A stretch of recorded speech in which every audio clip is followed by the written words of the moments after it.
नमस्कार मित्रांनो, जय श्रीराम. तर आपण बघू शकता मागं कसं पाणी वाहतंय, नीट बघा. आणि मी आता आलेलो आहे शेतकऱ्याच्या वावरात.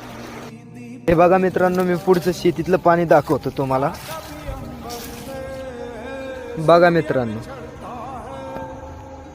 ज्या सरकारनं शेतकऱ्याला जगाचा पोशिंदा मानलंय, त्या शेतकऱ्याचे असे हाल चाललेत की सगळं पीक आज पाण्यात उभं आहे.